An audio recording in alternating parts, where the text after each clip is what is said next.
A very warm welcome to our expert talk with Dr. Meininghaus.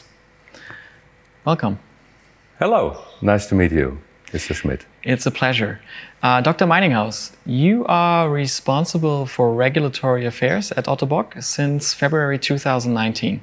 And today we would like to talk about the MDR, the Medical Device Regulation. Could you tell us how did you experience the last 18 months? Yeah, the last 18 months were very exciting, not only because of COVID-19, but also in regard to preparing the whole company, whole of Ottobock, for the medical device regulation. And in comparison to competitors, we did not only have to prepare Ottobock as a medical device manufacturer to be ready for the medical device regulation, for the MDR, but we also had to take into account all of our European patient care centers. And I guess that's what we are going to talk about a little bit more right now. Exactly. So I think we all are familiar with MDD, the Medical Device Directive. Now there is the MDR. What are the differences and what needs to be considered? Could you please give us a little insight here? Yeah, first of all, new roles have been brought into existence, like the economic operators. Economic operators could be a manufacturer, an importer, an agent, a distributor, and such more. And so the first thing we had to do was identifying who in our Ottobock universe is actually taking in what role as an economic operator. And based on that, we needed to decide and define what needs to happen in order to make those units regulatory compliant. But next to that, there were also different additional processes that needed to be implemented, risk management, clinical evaluations, post-market surveillance processes that needed to be established, not only for Ottobock as a medical device manufacturer located in Duderstadt or Vienna, but also to ensure that our patient care centers in Europe are actually ready to establish those procedures locally within their organizations as well. And as we all know, this regulation is still very new.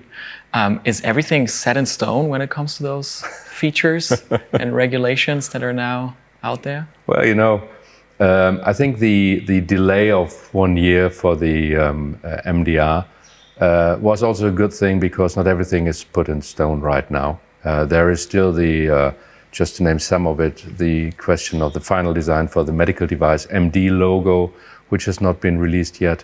The AutoMate database that will need to be populated will become effective also after May 25th next year. That will take some more time. But I guess that's normal if you establish such a regulation throughout Europe with such a magnitude. As you mentioned earlier, as Ottobock, you had to prepare for this regulation to be in place. How did you manage all this? Well, let's focus a little bit on the patient care center, because I think that's for also our audience mostly interesting. So what we did was basically we set ourselves in the chair of a CPO, and we read the whole MDR, the 2017/745 in depth, and tried to identify together with managing directors of the various patient care centers what is actually of importance and what needs to be, what's the gist out of the medical device regulation for them. And based on that, we created a questionnaire which we provided to all of our patient care centers in order to perform a self-assessment. Where are we today? Where are the gaps that we need to fill? And based on that, we have created action plans for each basically patient care center, which then needed to be resolved. That's how we tackled that. And even though we started before COVID-19, we already did this with digital technology, web access, webinars, telephone conferences, online questionnaires. So digitalization in this point used really to fulfill a purpose, namely to support efficiently without too much traveling costs and without too much time-consuming activities directly. I think this makes the audience very, very curious in particular, because digitalization can be an enabler, actually, of putting a theoretical framework into action. Yeah. In particular, what we would like to learn more about is Article 15. Could you tell us a little bit more about that particular article and the effects on CPOs? Yeah, the MDR asks all the economic operators, all the patient care centers, also to establish and nominate an Article 15 person. The MDR talks about a person responsible for regulatory compliance that needs to be at each site, depending on the size of the site. So we put together a presentation package for the managing directors of our patient care centers. We explained to them what is the actually requirement towards such a person, how about liabilities, what does he need to do actually in order to ensure regulatory compliance locally. And with that package, together with a nomination letter template that could be used then by the local head of the local patient care centers, we provided that package to the local organizations. So all they needed to do was basically identify the right candidate that actually had the right, fulfilled the requirements for such a role, and then fill in the name, put in the address, print it, sign it, and add it to their local quality management systems. So you managed to put this theoretical framework into a very seamless approach for the patient care centers by introducing like a Word document? Is that really it, or? It's much more, because one of the downsides, so to say, of the medical device regulations or the other flip side of the coin, I have to say, is that it will require more administrational effort, especially in regard to documentation. And because we wanted to make sure that our patient care centers can continue to focus on patients, we wanted to provide them as much of those kind of templates and documentation and process templates as possible, so that they would not need to spend any time on thinking too deep about the medical device regulation, but receiving a package which they could then actually use to establish all what they need in their local organizations. And so what we came up with was what we called an MDR Suite. It's basically a web-based tool that is split into various modules. There's one module explaining with a presentation package the background of the medical device regulations and the requirements. Another module defines, basically carries all the tips and tricks and self-assessment questionnaires. Another module holds all the process templates.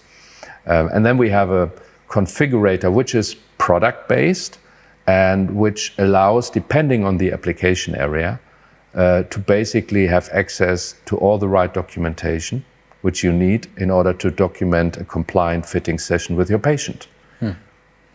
So this sounds like a very complex thing, but to give the audience a better idea of what this really is, we have prepared a little trailer for you.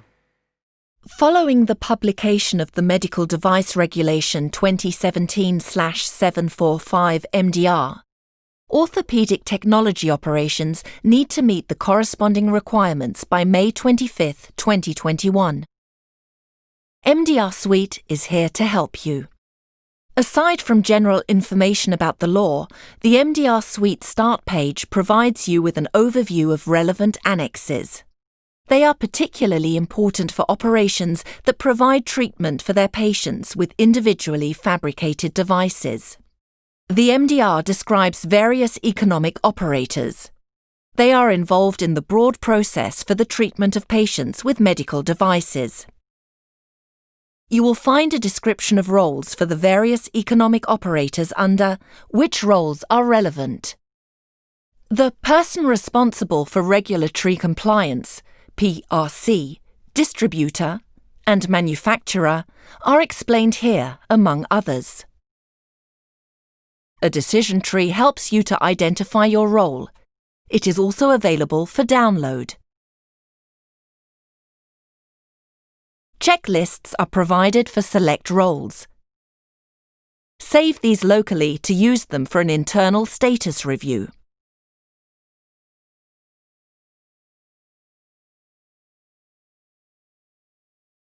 This section covers the specific requirements for patient care providers. Among other things, 4 processes have to be implemented. They are explained here. You can download generic templates that provide a useful framework for the required documents. Detailed process descriptions are available to you as well.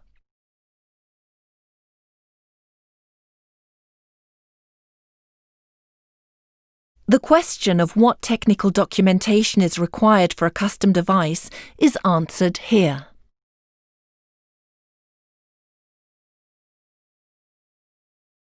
This applies regardless of what type of custom orthopedic device you fabricate for your patient. The less time and effort you have to put into the documentation, the better. The configurator provides you with all required documents in a few clicks. Select the corresponding type of treatment and filter the documents available for download as needed.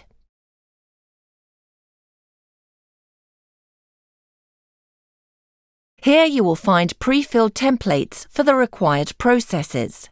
These can serve as a basis for the adaptation of your existing processes. A declaration is required for each custom device. A template is available for download but must be adapted locally. It does, however, have to be adapted to local requirements.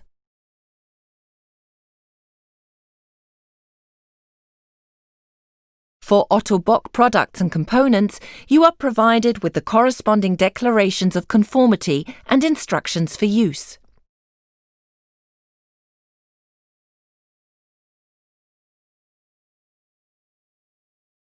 In addition to a glossary, you will find FAQs and their answers under Frequently Asked Questions and more. Please use the form provided to contact us if you have further questions. The MDR Suite is updated on an ongoing basis.